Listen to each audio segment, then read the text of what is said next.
It was here, amidst the splendor and the daily rituals of the court. I remember what happened in this small village when I was a young apprentice to Okafor, the kingdom's esteemed herbalist. Known for his wisdom in the healing arts, Okafor's role was vital to the court, and my own life was intertwined with the palace's rhythms. During this period, I witnessed the trials of Princess Amara, whose misfortune lay not in her appearance but in a curse that marred her every interaction. Princess Amara, a very beautiful, plumpy, and kind lady, her story was not just of beauty and grace but of a curse that overshadowed her every step. The palace was a marvel of architectural splendor. Gardens bloomed with vibrant flowers year-round, and the halls were adorned with rich tapestries in hues of gold and crimson. Despite the beauty surrounding her, a deep sorrow seemed to linger in the heart of Princess Amara. She was renowned for her kindness and beauty, yet she was cursed with a breath so foul that even the bravest men avoided her presence. This affliction had begun in her childhood. The royal family, desperate for a cure, had sought the help of countless healers and sages, both from within the kingdom and beyond its borders. Rumor spoke of a vengeful spirit who had cursed Amara as retribution for a past grievance with the royal family. Despite their best efforts, no remedy could lift the curse, and Amara was left to face her tragic fate alone, until one day. The Grand Festival, a remarkable festival, held every 10 years, was a beacon of hope for the princess as she was ripped for marriage. It was an extravagant affair, with colorful banners fluttering in the breeze and exotic foods laid out in elaborate displays. The palace grounds were alive with music and laughter, a sharp contrast to the underlying tension surrounding Princess Amara. The festival was not only a display of the kingdom's wealth but also a chance for Amara to find someone who could see beyond her curse and appreciate her for who she was. On that night, a day before the festival, the palace buzzed with excitement as royalties and various successful merchants arrived at the kingdom ahead of time. The princess remained in her room, overwhelmed with mixture of sadness and joy, lost in thought, praying for a miracle to happen over her bad breath. Then a spirit whispered to her ears that she could only be healed if she could find true love among the men who would be present to the festival. And then the morning of the festival dawned bright and lively, filled with the aromas of exotic dishes prepared from every corner of the kingdom, and the halls were filled with the sound of lively music and cheerful laughter. More guests arrived in their finest attire, their faces lit with anticipation and curiosity. As Princess Amara was descending the grand staircase in her deep shimmering emerald gown, her hair was braided with golden threads, she was descending with grace and poise. Whispers of admiration followed her. Yet, the moment she reached the floor, the atmosphere thickened with tension. Her presence, once a source of awe, now elicited discomfort and barely concealed mockery. From my vantage point in the shadows of a corridor, I watched as the suitors gathered, their faces reflecting a mix of excitement and apprehension. I stood in a shadowed alcove, hidden but able to witness the unfolding scenes. The first to approach was Lord Jeff, a tall man with a reputation for arrogance.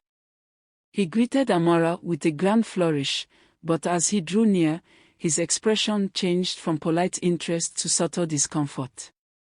He recoiled slightly, his face contorting as he mumbled an excuse about urgent business and quickly withdrew. His face, initially confident, soon revealed his discomfort. He quickly excused himself, citing urgent matters elsewhere. Next was Uche, Lady Nmo's son, Lady Nmo known for her sharp tongue. As expected, her insincere smile and audible comments about the cause of bad breath was unbearable after passing a greeting to the princess, her words laced with thinly veiled disdain.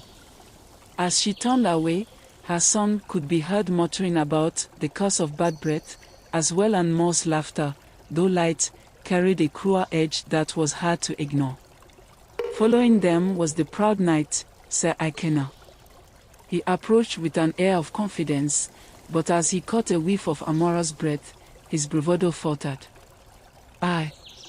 I must attend to my duties, he stammered, retreating quickly. His discomfort was evident, and Princess Amara's face fell further. Then came the wealthy merchant, who tried to mask his distaste with feigned politeness.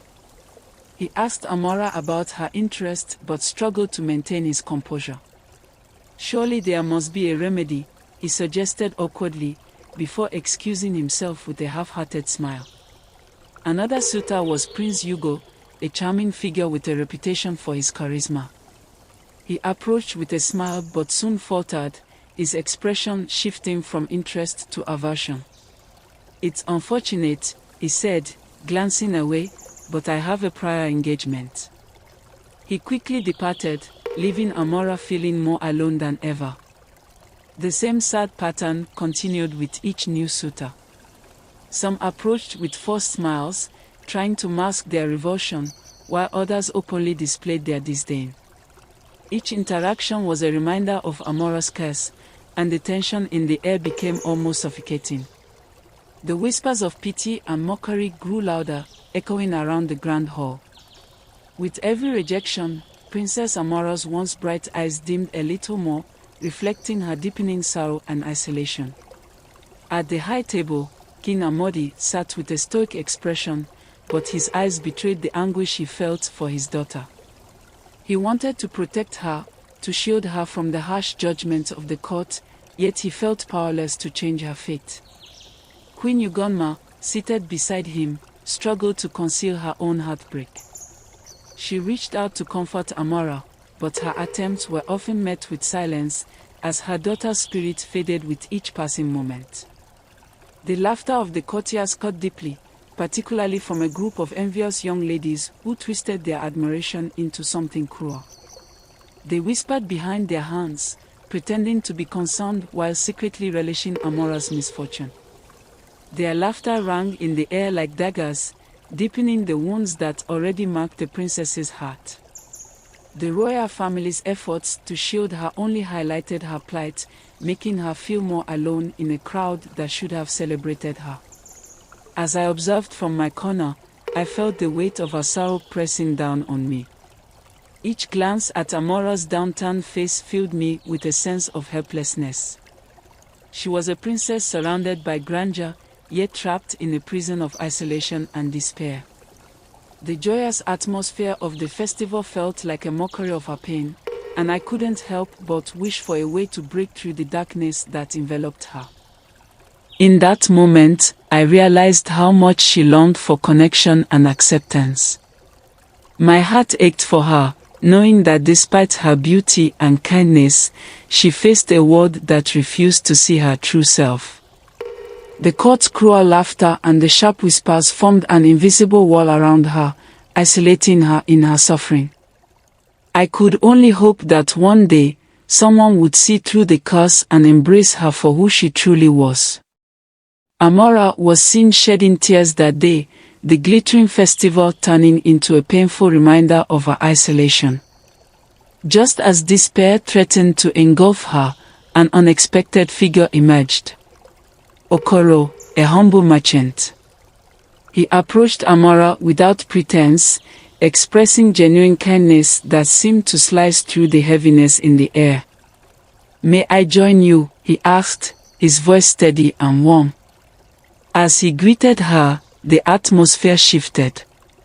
Instead of focusing on her curse, he spoke of his travels, sharing stories of simple joys and laughter.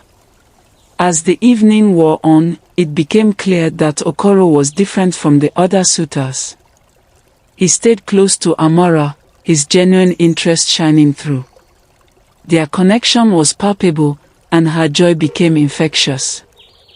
Guests who had previously whispered and mocked began to take notice of their bond. But the court's skepticism lingered like a dark cloud. Whispers of doubt spread quickly. "He's just a merchant," some murmured. What could he possibly offer a princess? Yet, undeterred by the murmurings, Okoro continued to engage with Amara. His unwavering support was a lifeline in her stormy sea of sorrow. In the days that followed, Okoro's presence became a welcome change in the royal court. The court's skepticism persisted, but his humility and kindness began to win over not only Amara but also her parents. The king and his queen slowly recognized the genuine love blossoming between their daughter and the merchant. Yet, shadows loomed. As rumors of war reached the kingdom, there were tensions all over the kingdom. The rival kingdoms' maneuvers on the borders sent waves of panic through the palace. The court was thrust into turmoil, and discussions of alliances and security took precedence over the blossoming romance. Amara's heart sank as she watched her parents become increasingly consumed by the threat of conflict. She feared that the light she had found in Okoro might flicker out before it truly began. Then came a fateful day when news arrived. Prince Hugo, now an ally of the rival kingdom, sought a strategic marriage to strengthen his power. The court buzzed with speculation, and the whispers turned into sharp daggers aimed at Amara and Okoro. "You cannot expect to hold on to him," Lady Mo's voice rang out, filled with venom. "The kingdom needs alliances, not a merchant's son."